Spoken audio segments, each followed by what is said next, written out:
Hello student, today we will start your new topic selection rules for beta decay. It is very important topic according to syllabus point of view and also for CSIR net examinations. Before that already we have discussed about Fermi theory of beta decay,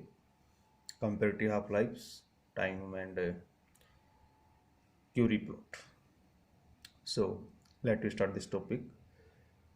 So what do you mean by selection rules for beta decay? तो इसको अगर हम define करना चाहें तो ऐसे define कर सकते हैं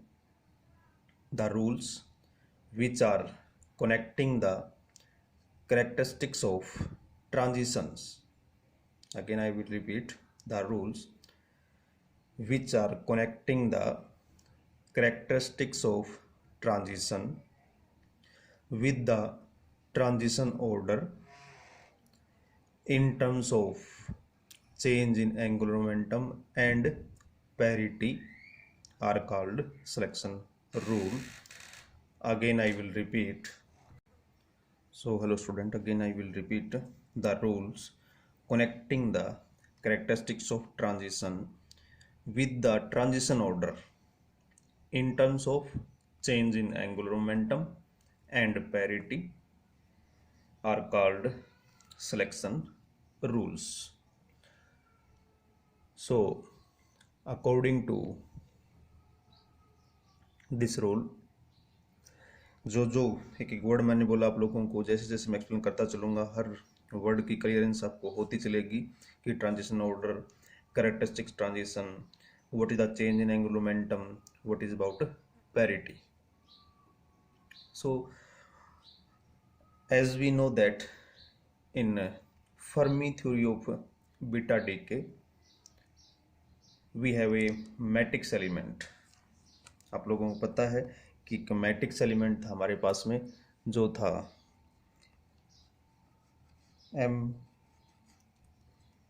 MIF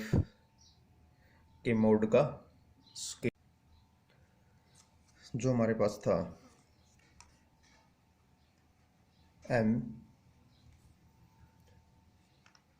MIF के मोड का स्केयर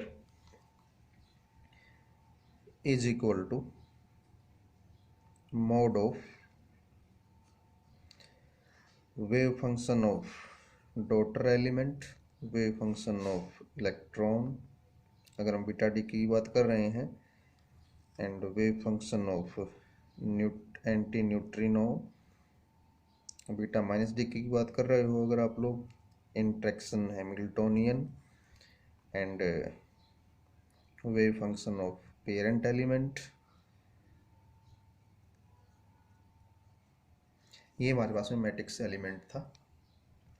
और जो इसका मतलब क्या है आप लोगों को अच्छे से पता है कि it determines the transition probability which fixes the order of transition. Again I will repeat, it determine the transition probability which fixes the order of transitions, but it only depends on the nuclear wave functions. आप लोगों को पता है किस पे depend कर रहा है, न्यूक्लियर वेव फंक्शंस पे डिपेंड कर रहा है. और हमने जो न्यूक्लियर वेव फंक्शन थे हमारे पास में, जो प्लेन वेव फंक्शन, और उसको हमने एक्सपांड किया था कि जैसे पेरेंट्स का हो या हमारे पास में इलेक्ट्रॉन के अबाउट वेव फंक्शन हो, तो psi is equal to 1/√v 1 plus हमारे पास में सेकंड टर्म थी p dot r upon h cross plus p dot r का स्क्वायर अपॉन 2h का square plus and so on. ये एक्सपेंशन था हमारे पास में वेव फंक्शन के कोरस्पॉन्डिंग. और आप लोगों को पता है इसके अंदर कि जो फर्स्ट टर्म है, हमने इस वेव फंक्शन को during beta decay, Fermi theory beta decay, इसको कांस्टेंट अज्यूम किया था. तो कांस्टेंट का इन टर्म्स को हमने क्या अज्यूम कर लिया था, जीरो अज्यूम कर लिया था. जो फर्स्ट टर्म थी आपके पास में वो क्या थी हमारे पास में, नॉन वेनिशिंग टर्म्स. यानी फर्स्ट टर्म हमारे पास में क्या है, यूनिटी 1, इसको 1/√v लिया था, साइन न्यू बार को हमने 1/√v लिया था। तो उसके कोरस्पॉन्डिंग जो हमारे पास है कि जो फर्स्ट टर्म जो यूनिटी है, इसका मतलब है कि independent on energy. Independent on energy क्यों कह रहा हूँ कि इसके अंदर कोई भी मोमेंटम टर्म नहीं है,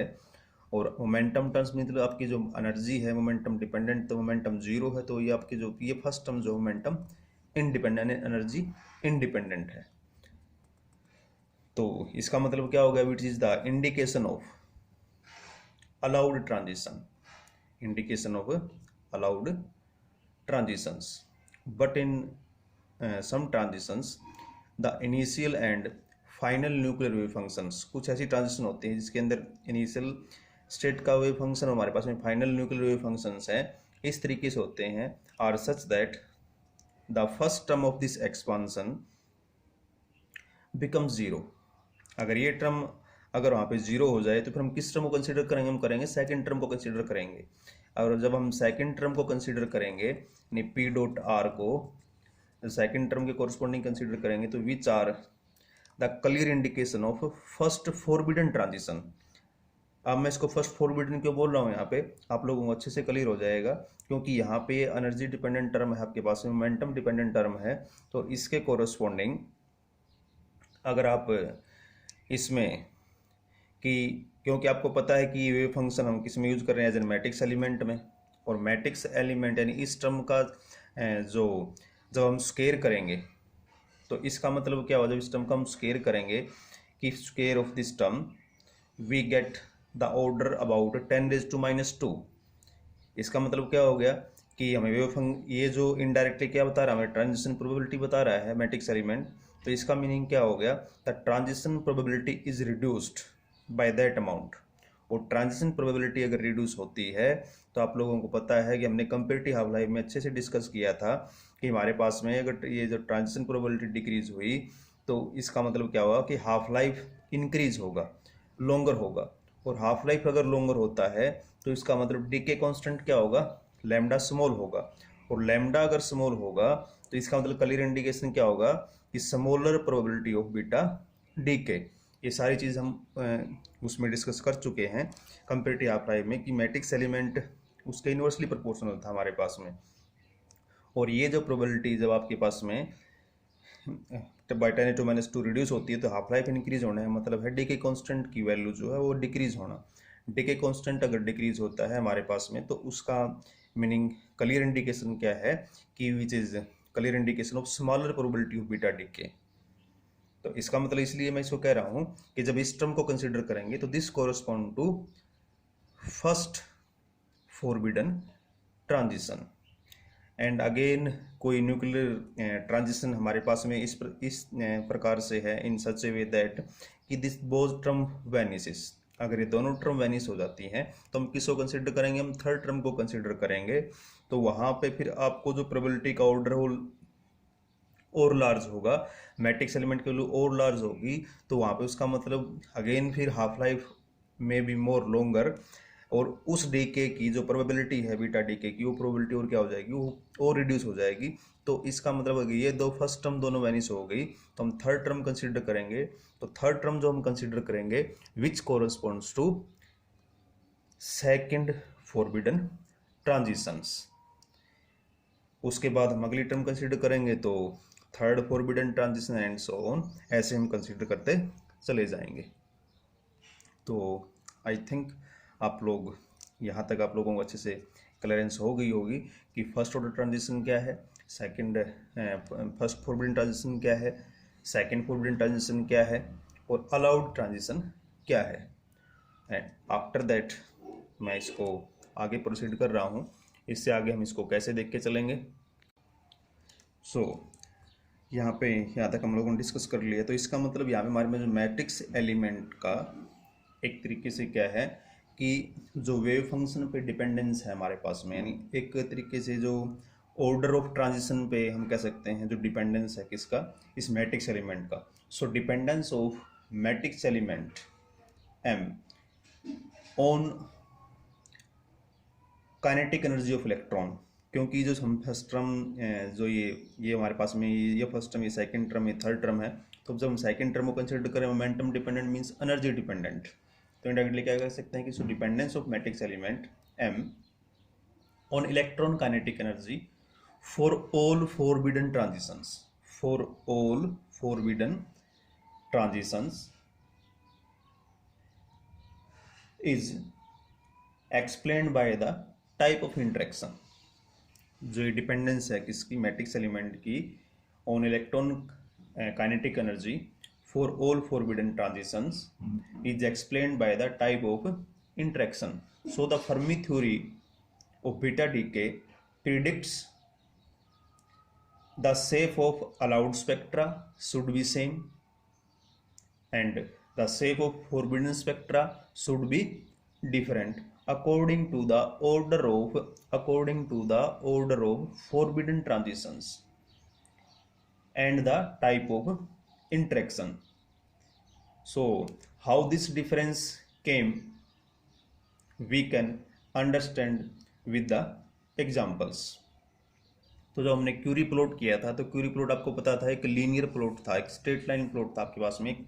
एग्जैक्ट लीनियर जो वेरिएशन आपको मिला था। अगर मैं एग्जांपल लेता हूँ उसको एक्सप्लेन करने, जैसे कॉपर है हमारे पास में 3166 एंड हमारे पास में अगर ये बीटा प्लस डीके है तो हमें क्या मिलेगा, जिंक 30 एंड 66 प्लस में क्या एमिट होगा, बीटा प्लस पार्टिकल एमिट होगा। तो बीटा प्लस पार्टिकल है हमारे पास ए प्लस, साथ में न्यूट्रिनो एंड प्लस में डिसइंटीग्रेशन एनर्जी क्यू रिलीज होगी हमारे पास। एंड आफ्टर दैट हम भी यहाँ पे अगर इस ट्रांजिशन के अकॉर्डिंग ये हमारे पास में रिएक्टेंस स्टेट है, ये हमारे पास में प्रोडक्ट स्टेट है, तो उसके कोरस्पॉन्डिंग जो ऑब्जर्वेशन थे, एक्सपेरिमेंटल ऑब्जर्वेशन, इसकी जो स्टेट थी वो 0+ थी और जो प्रोडक्ट स्टेट्स हमारे पास में वो भी क्या थी, हमारे पास में 0+ स्टेट थी। तो इसका मतलब इन दोनों स्टेट्स के corresponding there is no change in angular momentum, there is no change in parity and Fermi expression exactly match with experimental data if you look at the spin parity of these nuclei। और एक another example के corresponding अगर हम देखें कि हमारे पास में जीटीरियम 39 है और 91, इसके कोरस्पॉन्डिंग जो ट्रांजिशन है वो हमारे पास में जिरकोनियम 38 91 प्लस में बीटा प्लस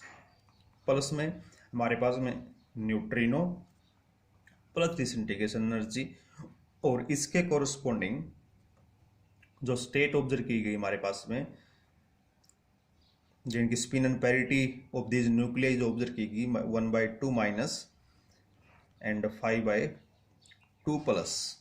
तो आप यहाँ से एक देख सकते हो कि यहाँ पे पैरिटी भी चेंज हो रही है, यहाँ पे नेगेटिव पैरिटी है, यहाँ पे पैरिटी पॉजिटिव है, यानी यहाँ पे पैरिटी ओड है, यहाँ पे पैरिटी इवन है, यहाँ पे एंगुलर मोमेंटम न्यूक्लियस का 1/2 है, यहाँ पे एंगुलर मोमेंटम 5/2 है। So there is change in angular momentum, change in parity. और जो फर्मी एक्सप्रेशन था, जो एक लीनियर वेरिएशन था, वो एग्जैक्टली मैच नहीं हो रहा था एक्सपेरिमेंटल डाटा के साथ में। सो जो हमारे पास में, अगर मैं इसको क्वेश्चन नंबर 1 कहता हूँ, इसको क्वेश्चन नंबर 2 कहता हूँ, तो जो चेंज है क्वेश्चन 1 और 2 में, यानी इसके कोरस्पॉन्डिंग 1 के कोरस्पॉन्डिंग ए सेट आई हमारे पास में, 2 के कोरस्पॉन्डिंग ए सेट आई हमारे पास में, तो सो 1 और 2 में जो वेरिएशन है, जो डिफरेंस है question 1 and 2 came for change in angular momentum. So अगर हम जनरली इसको डिफाइन करना चाहें तो इसका जो न्यूक्लियस का एंगुलर मोमेंटम मैं कह सकता हूँ, ये मेरे पास में पेरेंट एलिमेंट्स हैं, तो angular momentum of parent element, ये ऊपर जो नेगेटिव और पॉजिटिव साइन किसी कोरस्पॉन्डिंग दिखाया गया पैरिटी को हम डिनोट करते हैं पाई से। तो इसकी जो कंप्लीट स्टेट है पेरेंट एलिमेंट की, एंड अब फर्दर हमारे पास में डॉटर एलिमेंट है, तो डॉटर एलिमेंट के न्यूक्लियस का जो एंगुलर मोमेंटम है ID, और पैरिटी है इसकी, पैरिटी को हम किसे दिखाएंगे, पाई से ही दिखाएंगे, प्लस में जो आउटगोइंग पार्टिकल हमारे पास में पॉजिट्रॉन एंड न्यूट्रिनो, तो उनका टोटल एंगुलर मोमेंटम क्या होगा दोनों आउटगोइंग पार्टिकल का। तो हम उस कंप्लीट स्टेट को ऐसे रिप्रेजेंट कर सकते हैं कि जो इसका जो ये टोटल एंगुलर मोमेंटम है which is distributed among daughter nucleus and outgoing particle, तो आई डी पाई प्लस में जे इंटू में E plus new, total angular momentum of electron sorry positron and neutrino. और अगर मैं इन चीज़ों को एक्सप्लेन कर भी चुका हूं कि अगर मैं क्वेश्चन 1 के अकॉर्डिंग देखता हूं तो इसका मीनिंग क्या है हमारे पास में, अगर जो आउटगोइंग पार्टिकल है उसका जो टोटल एंगुलर मोमेंटम हमारे पास में जे, जो कि क्या होगा ओबियसली एल प्लस एस होगा हमारे पास। और इसके अकॉर्डिंग अगर हम सोचें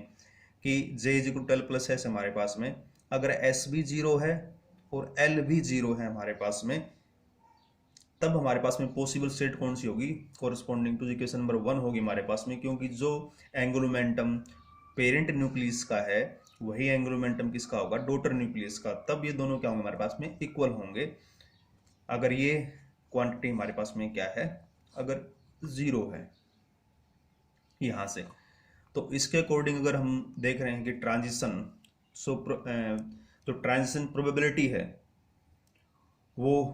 कौन डिसाइड कर रहा है, मैट्रिक्स एलिमेंट, और इनडायरेक्टली किस पे डिपेंडेंट है, इनडायरेक्टली जो मैट्रिक्स एलिमेंट आपका वेव फंक्शन पे डिपेंडेंट है। और जो वेव फंक्शंस के अंदर जो हम टर्म्स जो कंट्रीब्यूशन वेव फंक्शन का जब हम लेते हैं मैट्रिक्स एलिमेंट में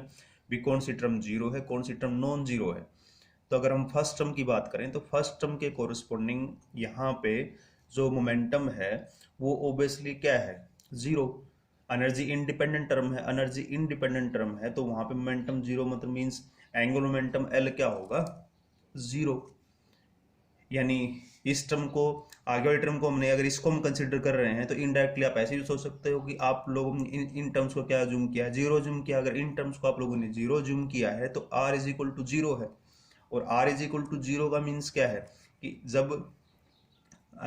आपने जो आउटगोइंग पार्टिकल है, मैं कंप्लीट फैक्टर की बात कर रहा हूं यहाँ पे कि J into E plus new, तो अगर आर को आपने जीरो जूम किया है तो आपके पास में साई ई क्या आ जाएगा, ये कांस्टेंट फैक्टर आएगा 1/√न्यू विच इज एनर्जी इंडिपेंडेंट होगा जो कि, और मोमेंटम इंडिपेंडेंट मतलब हमारे पास में एल भी क्या होगा, जीरो होगा। और इसका मीनिंग क्या है आपने कि जो ये जब बीटा डीके यानी बीटा प्लस डीके एग्जिस्ट हो रहा है तो उस समय आपके पास में जो ये आउटगोइंग पार्टिकल है which are produced at the center of this parent nucleus। अगर आप जीरो जूम करके चल रहे हो आर को, इसका मीनिंग्स क्या है कि जो बीटा डीके जब एग्जिस्ट होगा हमारे पास में, डिसइंटीग्रेशन होगा, तो उस समय ये प्रोड्यूस भी तो हुए ना दोनों पार्टिकल, तो they are produced at the origin of this parent element, parent nucleus. So from they are coming out. So in that case with respect to daughter nucleus, with respect to, ठीक है origin पे produce हो गए हमारे पास में, लेकिन with respect to daughter nucleus the orbital angular momentum of these particle will be zero. So the जो हमने एज्यूम्पशन लिया था फर्मी एक्सप्रेशन में कि जो वेव फंक्शन है किसका, इलेक्ट्रॉन का एंड एंटी न्यूट्रिनो का या पॉजिट्रॉन का और न्यूट्रिनो का, are constant. Constant means the orbital angular momentum of this particle with respect to daughter nucleus is zero, जो कि मैंने यहाँ पे आप लोगों के सामने इसको शो भी कर दिया है कि जो वेव फंक्शन है वो इसका क्या, हमारे पास में साई ई भी 1/√v आएगा और हमारे पास में साई न्यू भी क्या आएगा 1/√v आएगा। तो वेव फंक्शन कांस्टेंट होने मींस क्या है, आपके पास में एनर्जी इंडिपेंडेंट, मोमेंटम इंडिपेंडेंट है, तो इसका मीनिंग उनका जो मोमेंटम एंगुलर मोमेंटम है with respect to nucleus obviously क्या होगा, जीरो होगा। So L is equal to zero, तो ये चीज हमने कंफर्म हो गई है कि L इज इक्वल टू क्या होगा, zero for out going particle. मैं इसका कोई ब्रीफ रिव्यू दे देता हूं कि हम जब आप एक ट्रांजिशन प्रोबेबिलिटी कंसीडर करोगे कि आपकी जो फेवर्ड ट्रांजिशन है या नॉट फेवर्ड ट्रांजिशन, इसका मीनिंग जो मैट्रिक्स एलिमेंट डिसाइड करेगा हमारे पास में इसकी वैल्यू मोर है या लेस है, तो यहाँ से उसके अकॉर्डिंग जो इनडायरेक्टली यूएफ फंक्शन पे डिपेंड कर रहा है, यूएफ फंक्शन पे डिपेंड कर रहा है, तो हम इन टर्म्स को कंसीडर कर रहे हैं, इनको कंसीडर करेंगे, उसके अकॉर्डिंग ही इसकी वैल्यू आएगी हमारे पास में। तो psi is equal to 1/√v, तो 1/√v first term consider, first term क्या है, कांस्टेंट है जो कि आपके पास में एनर्जी इंडिपेंडेंट है, तो उसके कोरिस्पॉन्डिंग हम, और अगर वो फर्स्ट टर्म ले रहे हैं तो ऑब्वियसली सेकंड टर्म को हमने जीरो लिया होगा, तो ऑब्वियसली अगर इनको जीरो लेंगे तो आर इज इक्वल टू क्या क्या जूम करके चलेंगे, जीरो जूम करके चलेंगे, और ऑब्वियसली एक हम पहले भी इसको प्रूव कर चुके हैं, आपके पास में जो बीटा डीके है वो एक पॉइंट इंटरेक्शन है, मीन्स जो पार्टिकल है वो प्रोड्यूस्ड कहाँ पे हुए हैं, पे आपके जो पेरेंट एलिमेंट, जो पेरेंट न्यूक्लियस है उसके सेंटर पे प्रोड्यूस हुए हैं। सो उसके अकॉर्डिंग जो एंगुलर मोमेंटम है, क्योंकि ये दोनों वेव फंक्शन जो कांस्टेंट होने हैं, मीनिंग क्या है कि angular momentum of outgoing particle with respect to dotted nucleus will zero, so L is equal to zero for outgoing particle. So आपकी वीडियो लंबी ना जाए, मैं इसको यहीं पे स्टॉप कर रहा हूँ, further we will discuss in next video. So तब तक आप इसको केयरफुली रीड कीजिए, अगर कोई डाउट है तो you can directly contact with me. Thank you. Be safe and stay at home.